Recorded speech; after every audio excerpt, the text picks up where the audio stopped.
Assalamualaikum warahmatullahi wabarakatuh. Perkenalkan, nama saya Elvis Lustewati dengan NIM 43020190085, mata kuliah Sistem Informasi Manajemen Dakwah. Di sini saya akan menjelaskan mengenai buku Teknologi Informasi dan Komunikasi dalam Pendidikan karya Aristo Hadi Sutopo. Yang pertama-tama di sini saya telah mencantumkan sistem informasi manajemen menggunakan peta. Yang petanya itu mungkin agak singkat, yaitu ada sistem informasi manajemen itu dibagi menjadi sistem informasi, dan pokok intinya sistem informasi manajemen dakwah. Baik, di sini saya akan menjelaskan mengenai poin pertama, yaitu sistem yang terdiri dari 4 unsur, yaitu ada yang A itu konsep sistem, B macam sistem, C elemen sistem informasi, dan yang D subsistem. Untuk konsep sistem yaitu kumpulan elemen yang saling berhubungan dan saling bekerja sama untuk mencapai tujuan tertentu. Untuk yang macam sistem itu, sistem diklasifikasikan menjadi 2 kategori, yaitu sistem fisik dan sistem konseptual. Secara umum, kedua sistem memiliki elemen yang sama, yaitu input dan output, serta transformasi. Untuk berikutnya, elemen sistem informasi. Elemen sistem informasi ini tidak semua memiliki kombinasi elemen yang sama, jadi elemen ini tidak sama dengan yang macam sistem ataupun konsep sistem. Tetapi konfigurasi dasar dari elemen sistem dapat membuat kita untuk ke arah yang kita tuju di manajemen ini.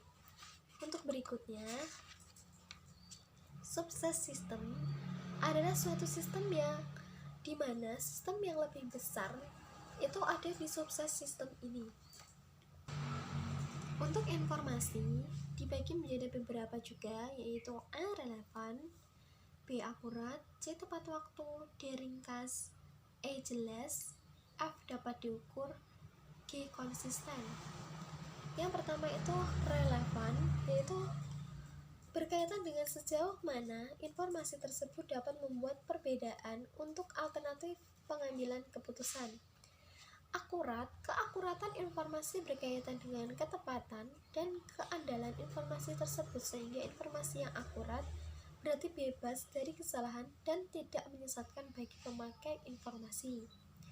Tepat waktu, ketepatan waktu sebuah informasi sangat penting karena informasi tersebut harus tersedia pada saat dibutuhkan karena berhubungan dengan pengambilan keputusan atau kebijakan.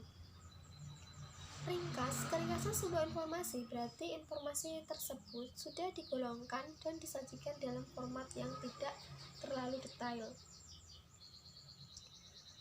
Untuk yang jelas, yaitu informasi yang jelas menunjukkan tingkat kemampuan informasi tersebut sudah digolongkan dalam sajian format yang tidak terlalu rinci.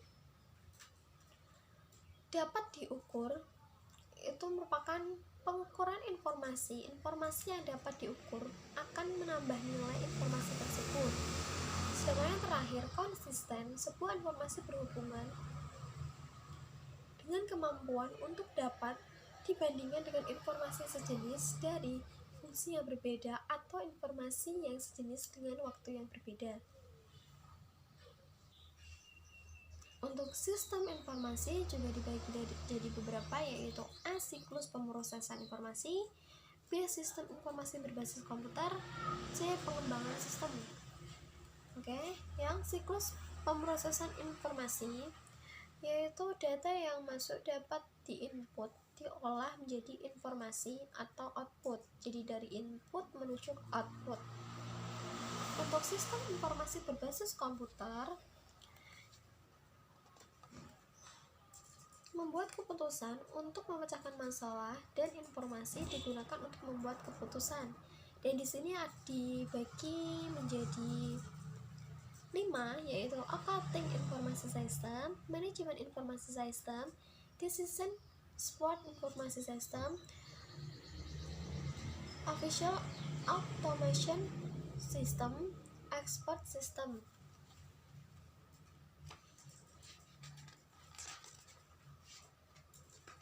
Untuk pengembangan sistem, yaitu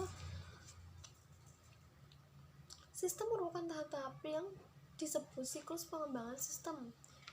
Di sini ada 5, yaitu planning phase, analysis phase, decision phase, implementation phase, OC phase.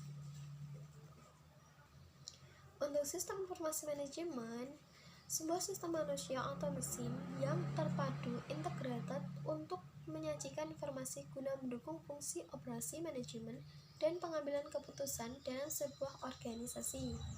Di sini juga dibagi menjadi 4, yaitu watch, yaitu ada planning, ada organizing, ada staffing, ada controlling.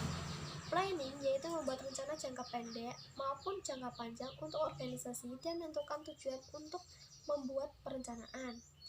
Organizing menentukan bagaimana menggunakan sumber daya, baik sumber daya manusia maupun material. Untuk staffing, penyusunan personal dengan masing-masing posisi yang akan melaksanakan tugas. Direction memberikan pengarahan atau instruksi agar tugas dapat dilaksanakan dengan baik dan benar untuk mencapai tujuan. Sedangkan yang terakhir, controlling, itu memonitor kemajuan organisasi agar dapat mencapai sebuah tujuan. Untuk pokok pembahasan yang inti, yaitu sistem informasi manajemen dakwah, yaitu sebuah sistem informasi yang selain melakukan semua pengelolaan transaksi yang perlu untuk dilakukan pada sebuah organisasi atau instansi yang terkait.